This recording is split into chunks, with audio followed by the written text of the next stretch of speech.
In vandag se nuus, 2 kinders word in 'n skietvoorval doodgeskiet. 'n Hoërskool sluit sy deure en 'n gemeenskapspan saam om 'n kind se verlore beursie terug te vind. Goeiedag almal, baie welkom by Nuuspot. Dis Vrydag 15 Mei 2026. Die gemeenskap van Mitchells Plain is geruk toe 2 jong vriende, onderskeidelik 16 en 18 jaar oud, in Montrose Park doodgeskiet is. Die slagoffers was op pad terug huis toe vanaf 'n winkeltjie in Veronicaweg toe 2 mans uit 'n motor geklim en op hulle geskiet het. In 'n afsonderlike voorval in Bellaar is 'n 24-jarige man in 'n rolstoel en 'n 56-jarige man in Perkinsstraat doodgeskiet. Die polisie vermoed dat die motief bendeverwant is en ondersoek moordsake. Nuwe aanklagte van dwarsboming van die gereg is teen Fanny Nkosi, geskorste polisiesersant, ingedien. Nkosi verskyn vandag in die Landdroshof in Thohoyandou in Limpopo. Die aanklagte hou verband met dagga waarop die polisie op 10 November 2022 beslag gelê het. Nog klagte van roof en regsveruideling is ingedien teen Corneille Engelbreg en Rolien Hatting, wat aangekla word van die moord op die 54-jarige Santi Botma van Rustenburg. Botma se lijk is verlede Dinsdag in bosse naby die Dini Estate-pad gevind. Die beskuldigdes sal op Maandag 1 Junie weer in die Landdroshof in Rustenburg verskyn.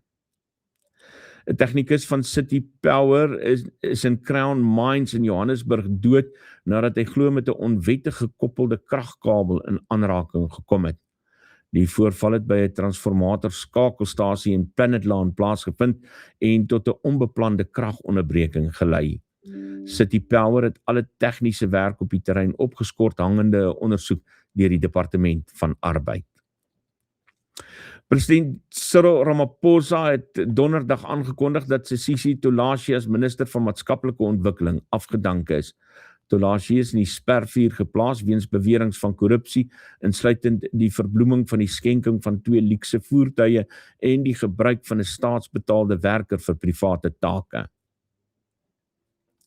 Die lijk van die 67-jarige siviele ingenieur Willem de Tooy is in 'n vlak graf in Claridge naby Pietermaritzburg gevind. Hy is 4 dae tevore as vermis aangemeld nadat hy laas by die Aber Arch winkelsentrum gesien is. Die polisie ondersoek die saak aangesien daar ook beweringe is dat 'n groot bedrag geld uit sy bankrekening onttrek is. Johannes Muela van Modimolle het donderdag in die Landdroshof op Modimolle verskyn op aanklag van moord op sy vervreemde vrou, Mankopori Matilda Muela. Die slagoffer, 'n werknemer van die Departement van Korrektiewe Dienste, is Dinsdagoggend in Nelson Mandela Rylaan doodgeskiet. Die hofsaak is tot Maandag 25 Mei uitgestel vir formele borgtogaansoek. Oud-president Jacob Zuma gaan aansoek doen om verlof tot appel teen die uitspraak van die Hooggeregshof in Pietermaritzburg dat sy korrupsieverhoor sonder verdere uitstel moet voortgaan. Regter Nkosinati Chili het bevind dat Zuma Stalingrad vertragingstegnieke gebruik en dat die verhoor in Februarie 2027 moet begin. Zuma en die Franse wapenvervaardiger Thales staan tereg op 18 aanklagte wat verband hou met die eertydse wapenskandaal. In 'n tussenverkiesing gister het die ANC in wijk 20 in Matlosana Noordwes met 81% van die stemme die verkiesing gewen. Fortunate Ligonolo Mahogeng is as die nuwe raadslid aangewys in 'n verkiesing waar die opkoms 33,7% was.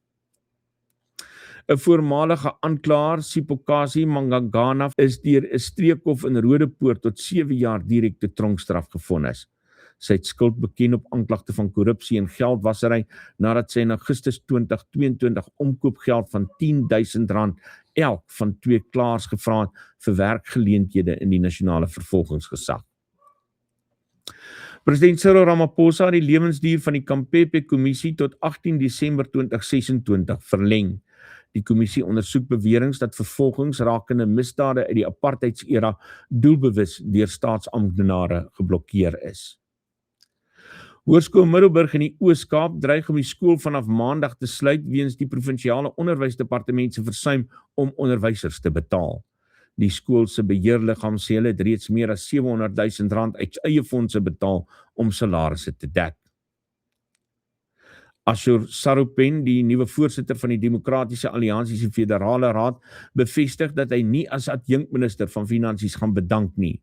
Hy glo hy kan sy nuwe partyrol en sy regeringspligte suksesvol balanseer. Buitelandse nuus. President Donald Trump sluit vandag sy staatsbesoek aan China af na samesprekings met Xi Jinping oor handelsake en geopolitiese kwessies soos Taiwan en Iran. Trump het aangekondig dat China ingestem het om 200 Boeing vliegtuie te bestel.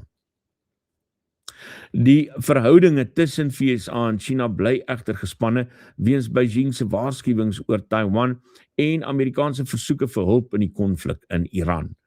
Trump het nietemin sy optimisme uitgespreek oor die vooruitgang van die samesprekings in Beijing. Die Amerikaanse Hooggeregshof het donderdag vroue se toegang tot die aborsiemiddel mifepristone tydelik beskerm. Die hof het beperkings van laer howe verwerp, wat beteken die middel bly vereers beskikbaar by apteke en per e-pos.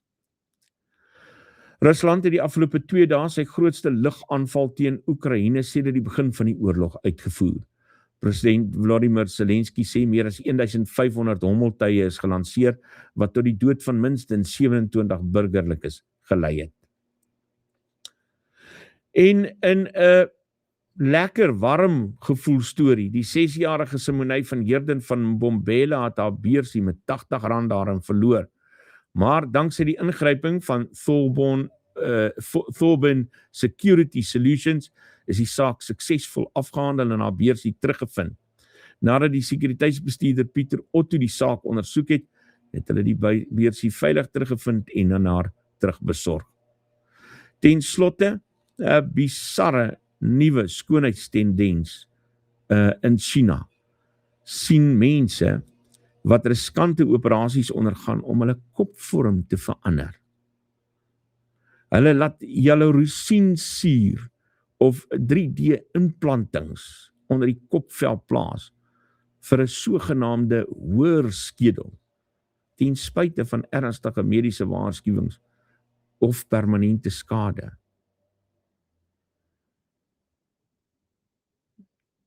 Dit laat 'n mens wonder oor om jou kop reg aan te skroef. Hierdie ouens verstaan dit nie. Groetnis. Julle moet 'n lekker naweek hou.